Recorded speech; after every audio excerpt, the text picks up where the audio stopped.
Glória a Deus, saúdo a todos com a paz do Senhor. Então hoje o tema de hoje é a eternidade e a imutabilidade de Deus, tá? Do Senhor, né? Vamos falar de coisas eternas e coisas imutáveis, né? Que não mudam. Antes de começarmos, eu estava escutando um pouco João Paulo. O testemunho do João Paulo aqui é só para a gente lembrar que sempre que o Senhor nos der um pouco da sua palavra, certo? Ele vai nos dar a oportunidade de aplicá-la, a oportunidade da gente experimentar como fazer essa palavra fluir, certo? Então isso é o que aconteceu com João Paulo, né? E acontece com todos nós, é só a gente estar atento, né? Gostaria de convidá-los a gente iniciar nosso tema de hoje, fazendo uma leitura lá em Isaías capítulo 46.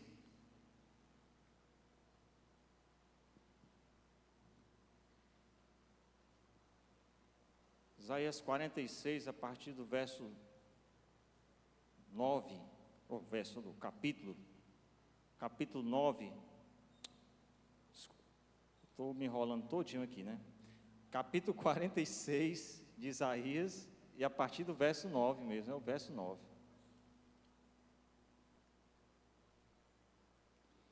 Isaías 46, 9.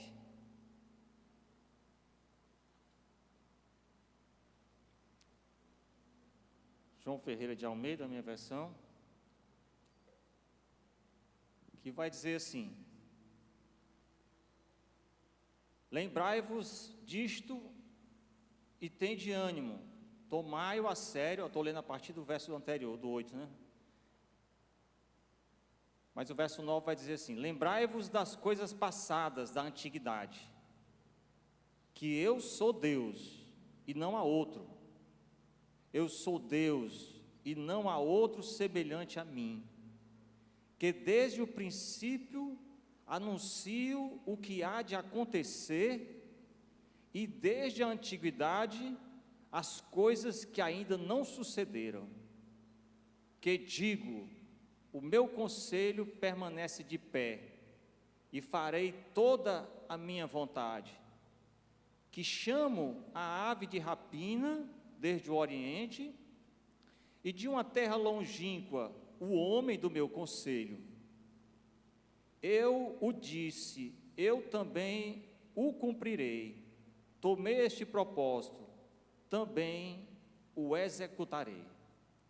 Até aqui, né? Vamos orar. Obrigado, Senhor. Estamos aqui para meditar a Tua palavra, compreender um pouco mais a Tua grandeza, a Tua bondade, eternidade, Senhor, maneira como Tu age em nosso meio, em nossas vidas, maneira como Tu se relaciona conosco, maneira como Tu conduz os atos da história, Senhor, e tem feito grandes coisas à vista de todos os homens, e aqueles, Senhor Deus, que enxergam Teus feitos se maravilham, e aqueles que professam o Seu nome, Tu os convida a viver eternamente contigo, Senhor.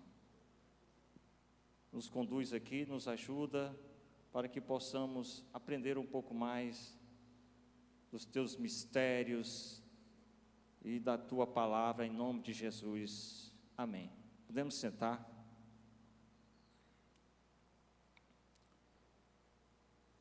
Então o tema de hoje é a imutabilidade e a eternidade do Senhor.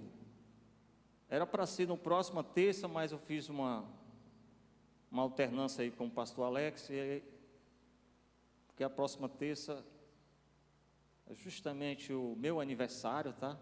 Próxima terça-feira. E eu vou estar de folga esse dia, tá bom?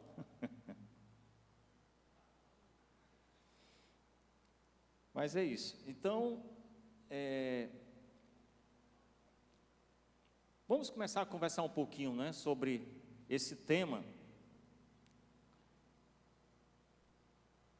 E esse texto que nós lemos é um texto belíssimo, né, um texto tremendo da parte de Deus, né, como ele fala de forma assertiva, né, com autoridade, de que aquilo que ele decreta sobre coisas, né, que ainda vão suceder, ele disse que ele executa o seu propósito, né? Esse é o nosso Deus, irmãos, né? E é por conta desses atributos de Deus que a gente deve se apegar a esse nosso Deus a cada dia mais, todos os dias, né? Mas eu gostaria de começar só lendo aqui um trecho que está no Catecismo de Westminster, né? Que diz assim: Deus é Espírito infinito, eterno e imutável em seu ser, sabedoria, poder, santidade, justiça, bondade e verdade. Assim como está aqui nesse exemplo, no Catecismo de Westminster, muitas dessas expressões dos atributos de Deus também estão nos Salmos, né? E podem estar também nas nossas orações. Porque, antes de tudo, essas coisas estiveram nas manifestações do nosso Senhor, na maneira como Ele se manifesta, na maneira como Ele fala, como Ele opera, como Ele age, como Ele trabalha.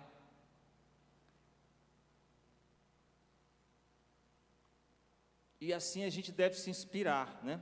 Mas Deus fala, o nosso Deus é o Deus que se revela. Quando a gente está falando de eternidade, imutabilidade, essas coisas Deus tem revelado.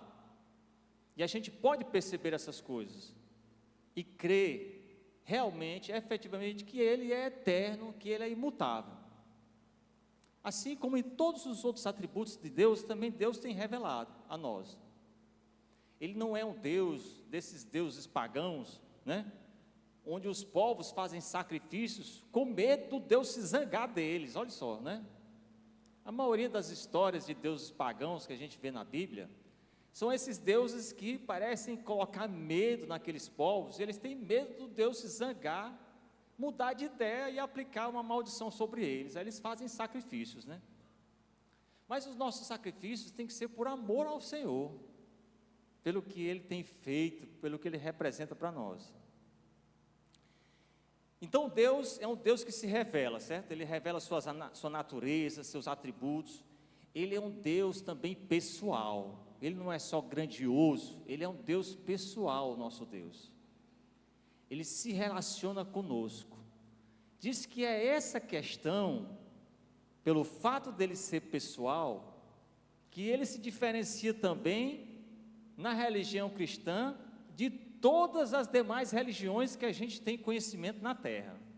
Em nenhuma delas existe um Deus pessoal que se relaciona. Vocês perceberam aqui na ministração de domingo, né, que a gente estava aqui atento, o nosso missionário falou que o Deus dos muçulmanos, ele é um Deus, não é um Deus pessoal para eles não, sabe? Que você pode conversar com Ele, contar aquilo, as suas fraquezas, não. É um Deus só para Ele fazer umas rezas repetidas, para o Deus não se zangar com eles fazem não sei quantas vezes por dia, né? Então o nosso Deus é pessoal, se revela. E Ele, no seu próprio nome, Ele fala isso, no nome de Deus. Olha só como o nome de Deus é importante para nós, o nome de Deus, tá? Em Êxodo 6, capítulo 6, versículo 3, Deus vai dizer assim, Êxodo 6, 3, aparecia a Abraão, a Isaque e a Jacó, como Deus Todo-Poderoso, mas pelo meu nome, o Senhor, não me revelei a eles. Olha só, interessante esse versículo, porque Deus, quando chamou Abraão, e ele se revelava, né? Quando a gente lê aqueles livros, a gente percebe que Deus parece que falava diretamente com eles, falava de maneira que eles ouviam, enviavam anjos em forma de pessoas para falar com eles. Abraão recebeu anjos, né? Jacó diz que lutou contra o anjo. Jacó teve sonhos, né? Deus se revelou através de sonhos também, de visões, né? Diz que Deus se revelou enquanto Isaac estava assistindo assim o pôr do sol, sabia? Depois lê lá o capítulo que fala de Isaac em Gênesis. Isaac estava vendo o pôr do sol, maravilhado, né? No dia que ele conheceu a sua amada. Mas vocês depois dão uma olhada lá. E aí Deus está demonstrando, quando ele fala em Êxodo, que ele começa a se revelar, né, a partir daquela história da saída do Egito, Moisés, né, através do seu nome. E ele tem um significado importante para a gente também nesse tema de hoje, que é a eternidade e a imutabilidade. Então o nome de Deus, ele não representa só uma combinação de sons, de letras, não, certo? Ele é o seu caráter revelado, o seu caráter. E a gente vai conhecendo esse Deus mais próximo de nós. Por exemplo, Jeová. Jeová é uma palavra que a sua raiz está no verbo ser, de ser, Jeová, tá? Mas é assim, na sua raiz é o verbo ser, mas é o verbo ser nos 3 tempos, passado, presente e futuro, ao mesmo tempo. É isso que quer dizer Jeová. Quando Deus diz assim, eu sou para Moisés, diga que eu sou. A gente talvez não consegue compreender tão bem essa afirmação para Moisés, mas naquela época, isso transmitia um Deus eterno, um Deus que vive sempre, não um Deus que pode morrer, que pode mudar de ideia, um Deus com alguma fraqueza, como era comum nos deuses pagãos. Essa era a mensagem que que eles iriam entender também. No seu próprio nome falava de um Deus que é desde o passado, que está no presente, estará no futuro. O próprio nome Jeová fala de eternidade. Porque esse nome, ele significa, ele é o que era e o que há de ser. Olha só um dos significados de Jeová. Ele é o que era e o que há de ser. O eterno. Esse tema de hoje é maravilhoso, né? Porque ele mesmo está presente no nome de Deus, né? Jeová. Você sabia que quando o povo experimentar Deus mesmo, na sua caminhada, experimentar a sua graça, eles poderiam dizer que conheciam o nome de Deus. A gente pode dizer que conhece o nome de Deus? Eu conheço o nome de Deus. Parece que a gente está falando de alguma seita, né, conhecida, né?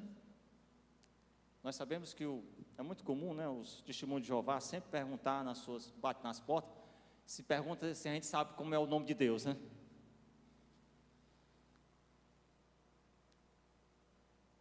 Os testemunhos de Jeová, né? Por isso que fala Jeová, né? Mas tem uma outra questão lá que a gente não vai falar aqui, né?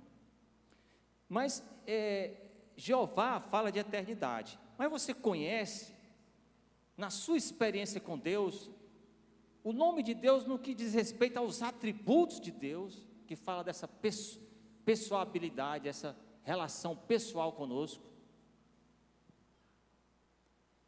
Pode ser que esteja ficando um pouco mais complicado aqui a nossa questão, mas vamos, no Salmo 9, versículo 10, Salmo 9:10 vai dizer assim: os que conhecem o teu nome confiam em ti, pois tu, Senhor, jamais abandona os que te buscam. Mas conhecer o nome de Jeová não é só saber que o nome dele é Jeová, sabe, como algumas seitas falam aí. Conhecer o nome de Jeová é experimentar na sua vida a presença de Deus. Isso é conhecer o nome de Jeová. Conhecer que Ele é um Deus pessoal, está ali pertinho de você. A gente não vai falar sobre diversos nomes de Jeová não, porque a gente não é o propósito aqui, mas a gente teria que ter mais tempo. Lembrando também que o culto de doutrina, gente, é quase como uma sala de escola bíblica, certo? É quase isso. Gente, é como se fosse uma aula, a gente quer saber o que é que a palavra de Deus tem nos seus detalhes, né? Esse é o momento. Você pode estar anotando coisas aí, ou tentando gravar o máximo na sua mente, né? Eu gosto de anotar, às vezes eu faço, anoto até no celular, né? Um equipamento eletrônico que eu tenho, ou com caneta mesmo, sempre anoto algumas coisas. Encorajaria você a fazer o mesmo, tá? Então, Deus se revela a si mesmo ao homem constantemente. Ele diz, assim como Ele é o que era, o que é e o que há de vir. Ele diz que Ele é aquele que se manifestou, que se manifesta, e ainda me manifestarei, diz Ele. Jeová também quer dizer isso, que é Ele que se manifesta, sempre. Tanto é que Deus sempre toma a iniciativa. Bonito saber, na carta de João, no capítulo 4 da carta de João, ele vai dizer que nós amamos, porque Ele nos amou primeiro.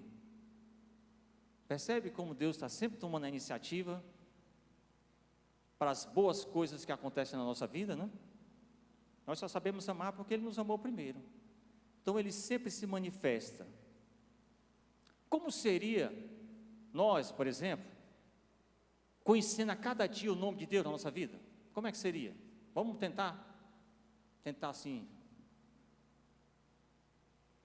exemplificar como seria, Vamos supor que nos seus momentos mais solitários, quando você está muito só, você de repente não se sente só.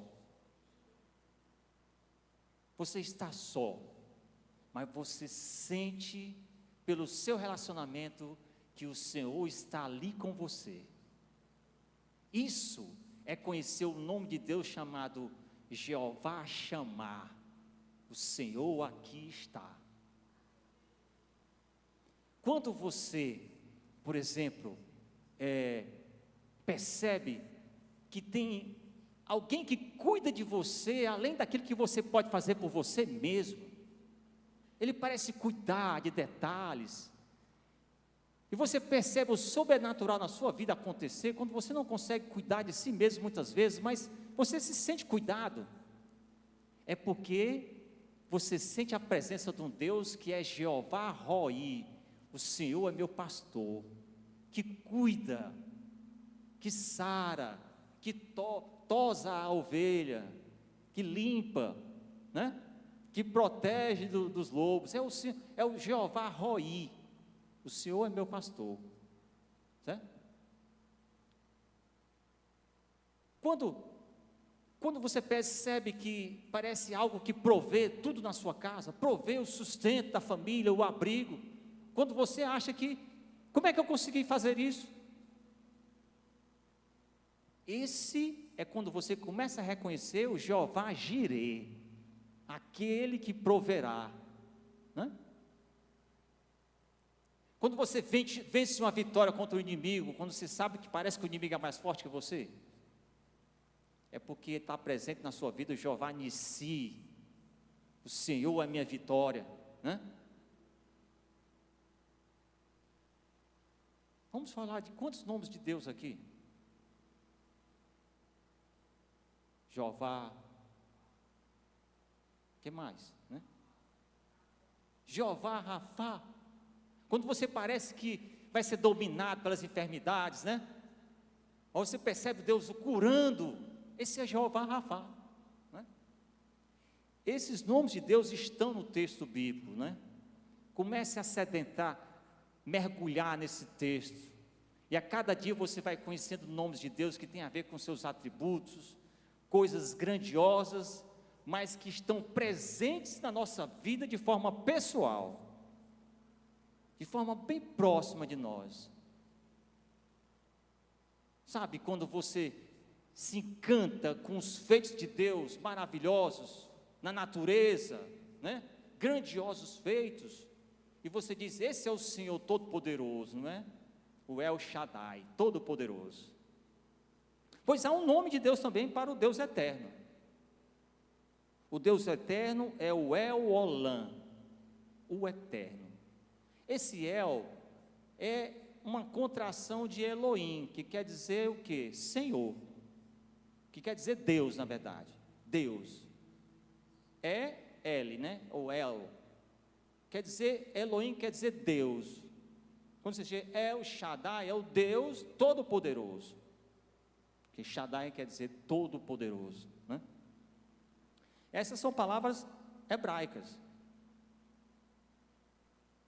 que em muitas Bíblias comentadas você percebe, e se você tiver acesso a uma bibliografia um pouco mais, né, com concordância em línguas grega, ou em línguas hebraicas para o Antigo Testamento e grego para o Novo, você consegue perceber palavras que têm a ver com essa língua mais antiga, né, quando Deus se manifestou ao seu povo, né?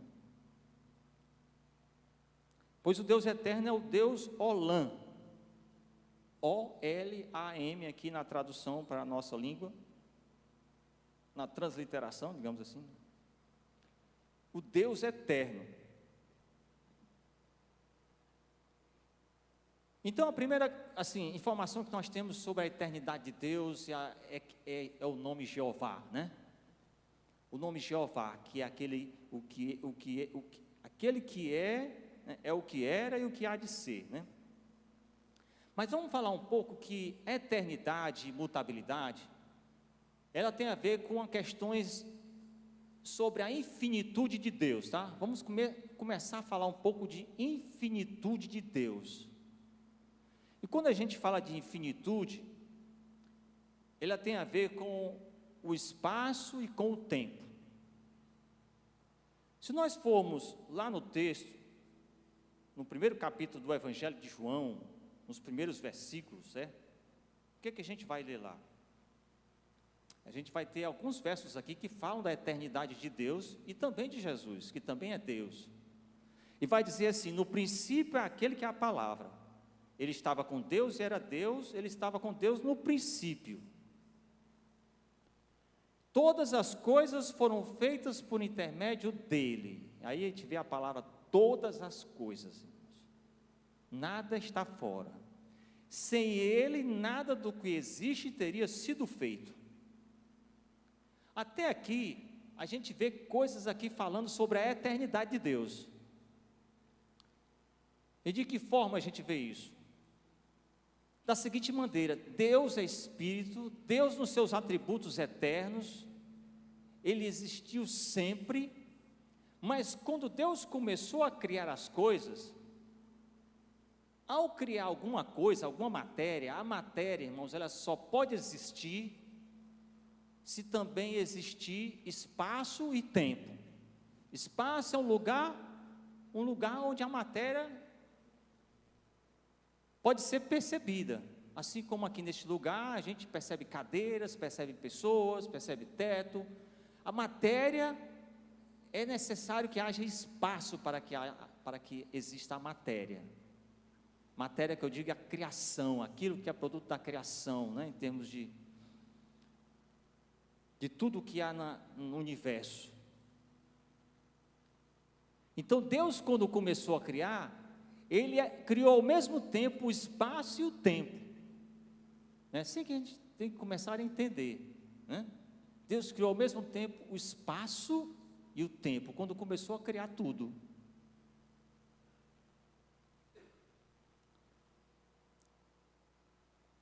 E Ao fazer assim, a gente pode começar a dividir um pouco. Vamos falar um pouco de espaço, aí em seguida a gente fala sobre tempo, né? Com relação ao espaço, vamos pensar na imensidão de tudo, né? A imensidão do universo, né? Onde nós estamos. Há um verso que a gente pode ler, que está aqui revelado a Salomão, depois que ele terminou de construir o templo, que está em 1 Reis, capítulo 8, verso 27, que vai dizer assim: mas na verdade, habitaria Deus na terra? Quem está falando isso aqui é Salomão, porque eles estavam criando um templo para que Deus pudesse habitar, né? Aí ele diz: habitaria Deus na terra? Aí ele diz: eis que o céu e até o céu dos céus não te podem conter. Olha que oração de Salomão. Quanto menos esta casa que edifiquei. Parece que Salomão terminou de construir o templo de Deus, ele viu, podia ser grandioso aos olhos dos homens, mas ele, lá no seu íntimo, né? Ele diz assim: se o meu Deus é o Deus dos céus, né? Como poderia uma casa conter o meu Deus, né? Olha só como Salomão expressa a grandiosidade do Senhor. Então aqui, ele já está passando uma revelação de Deus para nós, né? Da grandeza de Deus, em termos de espaço. O Senhor, irmãos, Ele ocupa todo o espaço da criação, e Ele é mais do que isso. Ele é infinito no seu ser, em termos de espaço. A Bíblia diz que ninguém jamais viu a Deus, a não ser o nosso Senhor que veio dos céus, Jesus Cristo. Então, esse é uma ideia de infinitude em termos de espaço. Em relação a tempo, é que Ele é eterno. O Senhor reinará eternamente e perpetuamente, diz Êxodo 15, 18, né? Êxodo capítulo 15, versículo 18. O Senhor reinará eterna e perpetuamente, nunca deixará de reinar. Aqui tem alguns versículos que a gente pode perceber como Deus se revelava aos profetas na sua infinitude. Jeremias capítulo 10, verso 10, né? Na João Ferreira de Almeida, não sei se vocês estão colocando aqui, que vai dizer assim: mas o Senhor é verdadeiro Deus, Ele é o Deus vivo e o Rei eterno. Ao seu furor estremece a terra, e as nações não podem suportar a sua indignação. Então, mais uma vez aqui, o Rei eterno, revelado pelo profeta Jeremias. Então, Ele existe desde a eternidade e existirá por toda a eternidade. O passado, o presente e o futuro estão presentes na sua mente.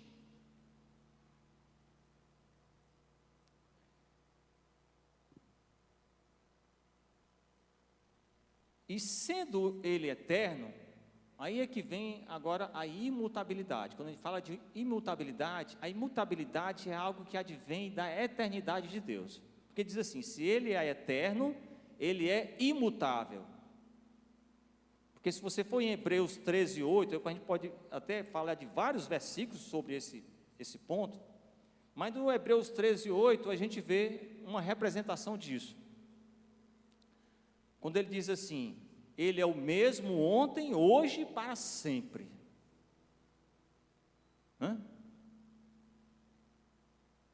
Se Ele é o mesmo ontem, olha, quando a gente fala de o Deus ontem, o Deus hoje, o Deus até por todo sempre, a gente está falando de infinitude, de eternidade.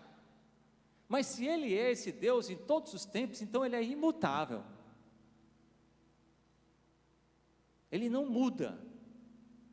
O fato de Deus não mudar, irmãos, ele é tão importante para a nossa fé, a gente guardar isso no coração e a gente ter a plena certeza, é de que a gente nunca pode duvidar de que a bondade dele vai mudar alguma coisa. Ó sua misericórdia, o seu amor. Uma coisa somos nós que mudamos com muita facilidade. Hoje gostamos de uma coisa, amanhã a gente não gosta mais, a gente deixou de lado. Mas Deus não é assim. E por conta desses atributos, é que a nossa fé é inabalável, né? Quanto mais a gente se apega a esses atributos de Deus, e a imutabilidade, sem a imutabilidade, nós não estaríamos nem aqui, irmãos. Ele é um Deus que não muda nos seus atributos.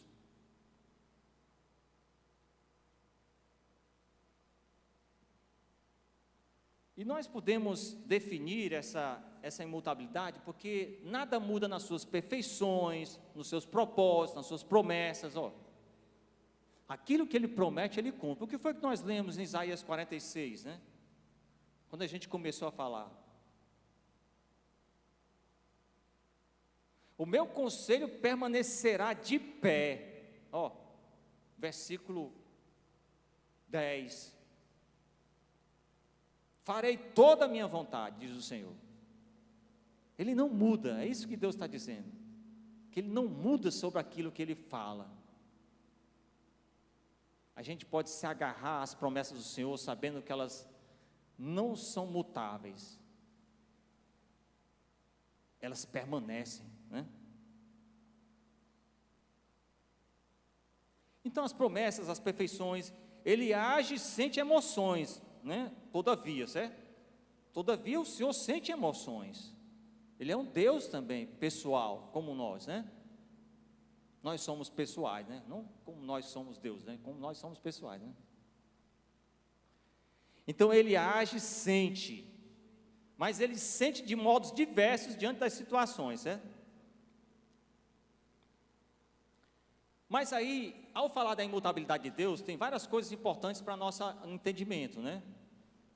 Que a Bíblia também ressalta para a gente não entender diferente. Porque quando Deus fala que Ele é imutável, a gente poderia, acaso, pensar, por exemplo, Deus revelando a sua imutabilidade em Malaquias 3:6. Malaquias 3, capítulo 3, versículo 6, diz: Eu, o Senhor, aqui Ele está falando mais uma vez, assim como falou em Isaías, eu, o Senhor, não mudo, por isso vós, filhos de Jacó, não sois consumidos. Se Deus mudasse, irmãos, né? Ou seja, uma vez que Ele derramou misericórdia sobre nós, se Ele mudasse, nós já teríamos já desaparecido já, diante da ira dEle, né? Já teria, quem sabe a gente já teria sido julgado de forma coerente, né? E culpados pelo que fizemos.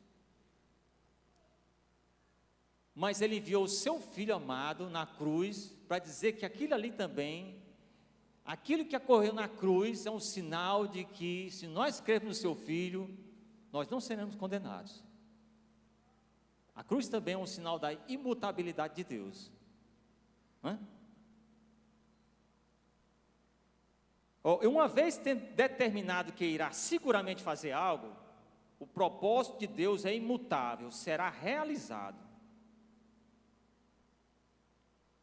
E isso a gente leu aqui no capítulo 46 de Isaías, né? E o Senhor ainda pergunta, Ele ainda faz assim: lembre das coisas passadas, olhem para as coisas passadas, para o que Ele já operou, para que a gente não esqueça disso. Deus é imutável em suas promessas. Uma vez tendo prometido, Ele não será infiel. Deus não será infiel. E isso a gente pode ver no livro de Números, capítulo 23, 19. Números 23, 19. Vai dizer: Deus não é homem para que minta, nem filho de homem para que se arrependa. Acaso Ele fala e deixa de agir? Acaso promete e deixa de cumprir? Parece que quando eu vejo esse versículo, irmãos, parece que Deus estava insistindo com, sabe, os profetas, os homens, as mulheres que Ele chamou, né? E parece que alguém estivesse duvidando do que ia acontecer. E eu não vejo esses versículos de outra forma, a não ser Deus como se estivesse quase gritando, né? Como se estivesse dizendo: acaso aquilo que eu disse eu deixarei de cumprir? Né? Aquilo que eu falei que iria acontecer não acontecerá, né? A gente pode fazer várias, parafrasear várias expressões semelhantes a essa. Mas será que Deus muda de ideia? Porque alguns versículos da Bíblia, alguém poderá lhe mostrar, até querendo lhe provocar, como se Deus estivesse mudando de ideia. E nós mesmos podemos estar lendo o texto bíblico e de repente se deparar com algumas coisas que, aqui parece que Deus mudou de ideia. Vamos ver essas situações em que parece que Deus mudou de ideia, né? Então, Deus é imutável. A gente pode ficar intrigado, né, com algumas passagens que a gente lê no texto bíblico. A gente poderia julgar que depois do que Deus fez, parece que Ele mudou depois de alguns acontecimentos seguintes. Mas é porque, em algumas situações, irmãos, Deus disse que, por exemplo, Ele julgaria o seu povo, mas aí depois disso, ocorreram umas orações, ocorreram uma expressão de arrependimento, aí Deus desistiu de julgar o povo. Está certo? Porque parece que o próprio Jonas estava criticando a Deus. Lembra da história de Jonas? Tantas vezes que já foi falado aqui, né? Como se Jonas estivesse dizendo: mas Deus disse que ia destruir a cidade, agora parece que quer mudar de ideia. Não é? Será que isso, porventura, vai de encontro àquilo que Deus falou, que diz assim: por acaso aquilo que eu disse não se cumprirá? Aí a gente pode ficar em dúvida nesses momentos. Mas olhe só, o fato é que,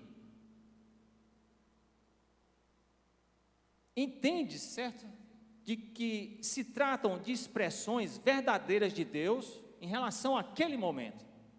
Em relação àquele primeiro momento, aquele povo está em total pecado.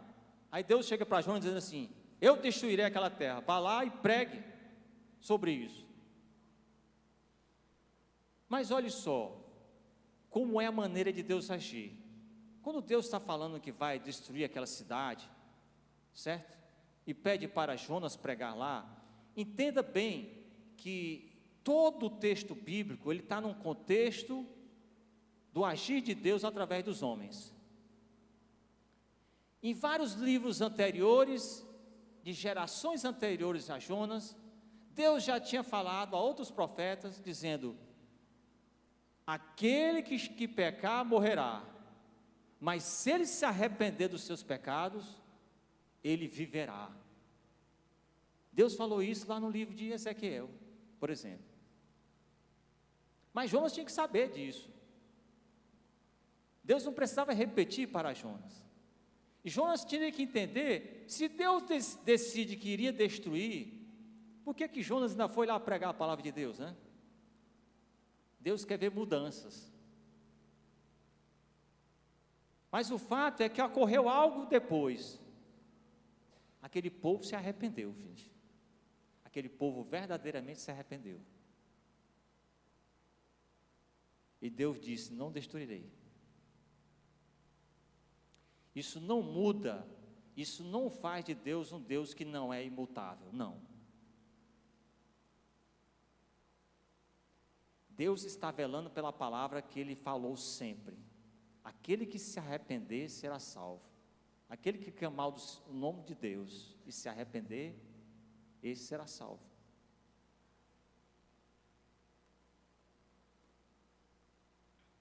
Então, se uma situação muda depois do que Deus falou, Deus vai mudar a maneira como Ele vai agir em seguida. Isso quer dizer que Deus age de modos diversos a situações diferentes. Às vezes o inimigo, certo? Quer colocar essa dúvida em nós, e se a gente não estiver bem seguro, e a palavra do Senhor, irmãos, é muito precisa, né? É muito bela e muito esclarecedora, quando a gente tem todo o conjunto da mensagem de Deus. Por isso que não é bom a gente estar, sabe? Eu gosto do versículo, eu gosto desse versículo do capítulo, eu gosto desse capítulo do livro. A mensagem de Deus, irmãos, é um contexto inteiro. A gente não pode desejar uma parte, a gente deve desejar o todo, que é no todo onde está todo o agir e o esclarecimento do Senhor, né? Diz que a Bíblia, ela mesmo se explica, ela mesmo se interpreta, se a gente tiver o conhecimento, né? Isso aconteceu quando Moisés, Deus parece que estava, de tanto povo murmurar no deserto, parece que Deus, rapaz, acho que eu vou destruir esse povo. Aí Moisés não faz uma oração, clamando pelo povo diante de Deus: Senhor, acaso o que é que as outras nações vão pensar? Que tu trouxe esse povo até o deserto para destruir eles aqui. Deus estava querendo esta oração da boca de Moisés, irmãos. Deus está querendo da nossa boca uma oração de misericórdia por esse povo, pelo povo do Zé Falta, pelo povo, né, sabe, de Tarema, pelo povo de qualquer lugar onde a gente estiver. Deus está querendo uma oração de misericórdia, irmãos, né? É essa mensagem, e Deus se alegra com a oração de Moisés e decide que vai manter a misericórdia dele sobre aquele povo murmurador, né? Alguma coisa acontece, né, quando alguém ora, quando alguém se arrepende nos céus, irmãos, né?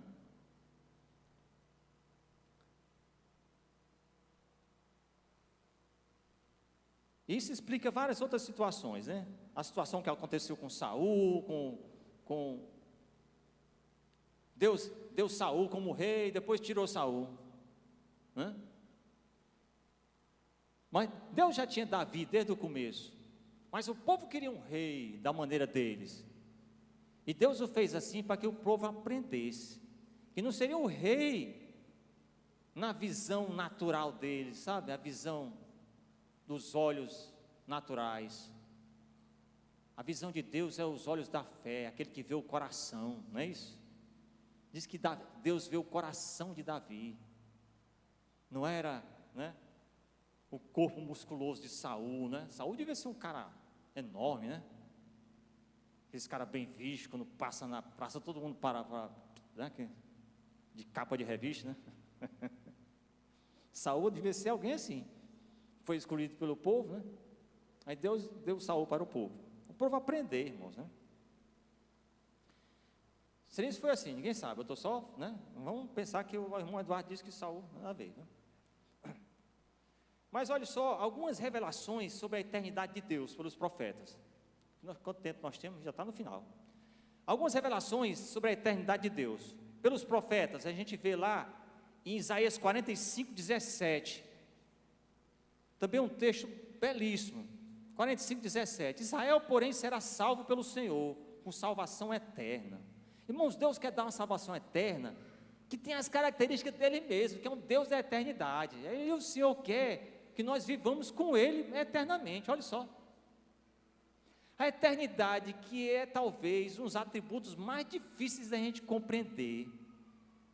E dizem que se a gente ficar só pensando no universo infinito, sem ter a fé em Deus, diz que a pessoa enlouquece, e fica louco e pensar no universo sem fim, o tempo todo. Mas quando Deus é infinito, ao contrário, você se alegra com a infinitude de Deus, que Deus é poderoso, mas Ele também é um Deus pessoal e amoroso, né? Isso faz edificar mais a nossa fé, de que a gente vai viver eternamente, né? O 45, 21, tem um versículo 21 aqui, no capítulo 45, que vai dizer: declarei e apresentai as vossas razões, que tomem conselho uns com os outros. Quem fez ouvir isto desde a antiguidade? Quem desde aquele tempo anunciou? Porventura não o fiz eu, Senhor? Pois não há outro Deus senão eu, Deus justo e salvador, não há além de mim. vários versículos que falam da eternidade do Senhor. Abacuque, capítulo 1, versículo 12. Senhor, tu não és desde a eternidade? Meu Deus, meu santo, tu não morrerás, Senhor. Tu designaste esta nação para executar juízo, ó rocha. Abacuque, já os profetas menores, né? Falando da eternidade de Deus.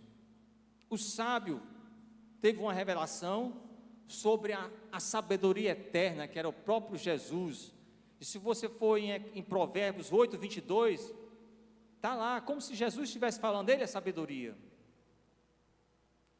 Que diz assim: o Senhor me criou como o princípio do seu caminho, antes das suas obras mais antigas.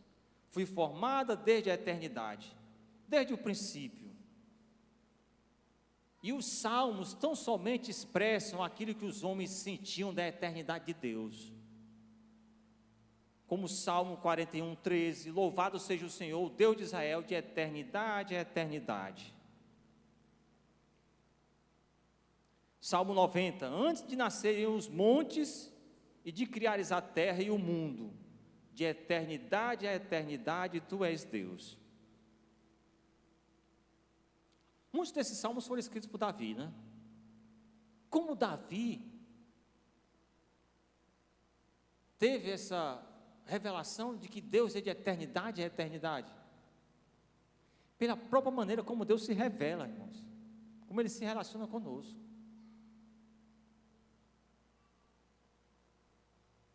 Já no Pentateuco, em Deuteronômio, lá em Moisés, falando para Moisés, o Deus eterno é o seu refúgio, Deuteronômio 33, 27, e para segurá-lo estão os braços eternos. A pessoa, Deus está oferecendo braços eternos para nos amparar. Um dos mais bonitos é o que fala do próprio Senhor, no livro do Apocalipse, capítulo 1, versículo 8. Eu sou o Alfa e o Ômega, diz o Senhor Deus, o que é, o que era e o que há de vir, o Todo-Poderoso.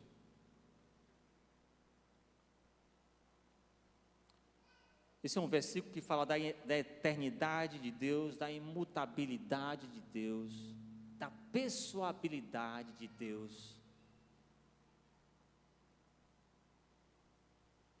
que criou todas as coisas, e criou o espaço e o tempo para que a gente pudesse perceber um fato após outro. O Senhor vê todas as coisas como se fosse o tempo presente, irmãos. Ele vê todo o passado como se estivesse acontecendo agora. Assim também com o futuro. Às vezes a gente tem um relance do que pode ser isso quando a gente lê um livro, por exemplo. Você lê um livro. E depois que você lê, parece que você tem uma noção, pelo menos logo depois que você lê, porque parece que muitos de nós, depois que algum tempo, ele não se lembra mais nada, né? Mas vamos supor que você você tem toda uma ideia de todo o livro, desde o começo, o início, o meio, o final. Assim é Deus olhando para toda a eternidade. Ele tem tudo na mente, tudo. Uma coisa que a gente não pode esquecer sobre esse atributo de eternidade de Deus, é a capacidade de Deus de dizer que o futuro está nas mãos dele. E saiba de uma coisa, se Deus insiste conosco, é porque Ele já olha o nosso futuro, viu? Ele já vê o nosso futuro, Ele já vê o seu futuro. Pense um pouco mais sobre isso, porque quando Ele lhe vê totalmente transformado, é por isso que Ele está insistindo contigo. E muitas vezes a gente nem acredita que a gente pode ser totalmente transformado. E tem alguns que até desistem, eu sou um pecador mesmo, não dá mais não. Eu não vou mais, nem para a igreja vou mais. Mas Deus está insistindo contigo, irmãos. É porque Ele já te vê lá na eternidade, filho. Transformado, santo. E é com isso que a gente vai encerrar. Vamos ficar de pé, viu? Em nome de Jesus. A eternidade é um atributo maravilhoso, a gente nunca pode esquecer dele. Deus nos vê na eternidade. Deus nos quer ver eternos com Ele. Acredite nisso, para que a sua fé esteja firme, você já esteja com vontade de voar, porque nós voaremos, irmão, sabia? Comece logo a ter vontade de voar agora. Mas será que eu vou voar? Acho que não acredito muito não. Acredite, o Senhor já lhe vê voando em direção a Ele. Viu? Olha o Cleito voando, vai voar, olha aí. Pois é, irmãos, em nome de Jesus, vamos orar, né? Agradecer ao Senhor.